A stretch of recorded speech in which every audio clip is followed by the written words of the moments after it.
ये बिहार में electronic media की बाढ़ लाने वाले, सच को जनता के कानों तक पहुंचाने वाले मनीष कश्यप की कल रिहाई हुई और वो अब जेल से बाहर आ गए हैं। मनीष कश्यप जेल जाने से पहले ये बोले थे कि जिस दिन बाहर आऊंगा सरकार 6 महीने के भीतर गिरा दूंगा। चांदी का चम्मच और सोना का चम्मच लेकर पैदा होने वाले वो अनपढ़ नेता जो बिहार की गद्दी को अपनी पुश्तैनी जागीर समझते हैं, उनको ये लगता है कि बिहार की कुर्सी को उनके पिताजी ने उनके नाम से रजिस्टर्ड बैनामा दिला दिया है। हमारी सलाह यही है मनीष भाई कि आप खुद की एक पार्टी बनाइए। बिहार में बिहारी समर्थन देने के लिए व्याकुल हो रहे हैं। निकलिए फिर से माइक लेकर और खोल दीजिए पोल उन बिहार के गद्दार नेताओं का जिनके राज में जंगल राज का नंगा ना छोड़ा। क्योंकि गिरगिट की तरह बदल जाए वो रंग नहीं हूं मैं, कि गिरगिट की तरह बदल जाए वो रंग नहीं हूं मैं, चाल चलन बदल जाए वो ढंग नहीं हूं मैं, हथकड़ी हूं रहूंगा अपराधियों के आसपास, लड़ना पड़े 100 सालों जंग नहीं हूं मैं। नमस्कार, हमारा ही नाम है कवि बाला बिहारी भूकंपी कवि। पूरे बिहार में इलेक्ट्रॉनिक मीडिया की बाढ़ लाने वाले,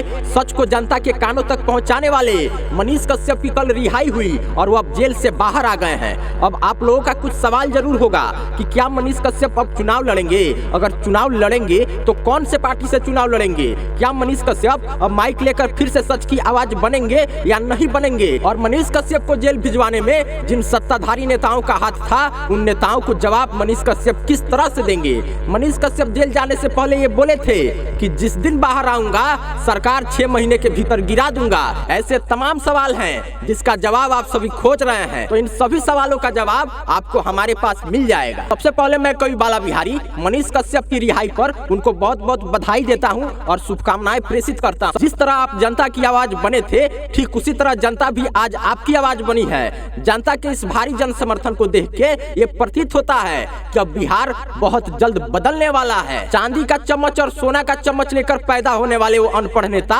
जो बिहार की गद्दी को अपनी पुश्तैनी जागीर समझते हैं, उनको ये लगता है कि बिहार की कुर्सी को उनके पिताजी ने उनके नाम से रजिस्टर्ड बैनामा दिला दिया है। उन नेताओं का विदाई करने का अब समय नजदीक आ गया है। हमारी सलाह यही है मनीष भाई कि आप खुद की एक पार्टी बनाइए। बिहार में बिहारी समर्थन देने के लिए व्याकुल हो रहे हैं। पत्रकारिता से जिस पहचान को आप बनाए हैं उसको बरकरार रखिए। निकलिए फिर से माइक लेकर और खोल दीजिए पोल उन बिहार के गद्दार नेताओं का जिनके राज में जंगल राज का नंगा ना छोड़ा। क्योंकि भाइयों, ये नेता देश का खाकर देश में ही गद्दार तैयार करते हैं, देश का खाकर देश में ही गद्दार तैयार करते हैं। ये दुश्मनों से मिलकर यार तैयार करते हैं। हम राष्ट्र प्रेमी हैं, हमें वतन से प्यार है, इसलिए वतन के हिफाजत के लिए हम वफादार तैयार करते हैं। भाइयों, कुछ लोग राजा का बेटा बनकर राजा बनते हैं और कुछ लोग जन्म लेते ही राजा बन जाते हैं, और जो जन्म से ही राजा बनने की सोच रखता है वो बहुत खतरनाक होता है। उसके हक को दुनिया में कोई नहीं छीन सकता है। क्योंकि भाइयों, नजरों से नजरें मिलाकर हम दुश्मन का हर राज निकाल लेते हैं, कि नजरों से नजरें मिलाकर दुश्मन का हर राज निकाल लेते हैं। हम आवाज से ही पूरे शरीर का वजन निकाल लेते हैं, और इसलिए दुनिया हमको दिल में बिठाई है, क्योंकि धुआं देकर हम दुश्मनों की जान निकाल लेते हैं। वीडियो को आप लोग अधिक से अधिक शेयर कीजिए और यूट्यूब पे सर्च कीजिए कवि बाला बिहारी गोपालगंज, और हमारे चैनल को तुरंत सब्सक्राइब कर लीजिए। क्योंकि जानते हैं, देश हित में जो आपको कहीं सुनने को नहीं मिलेगा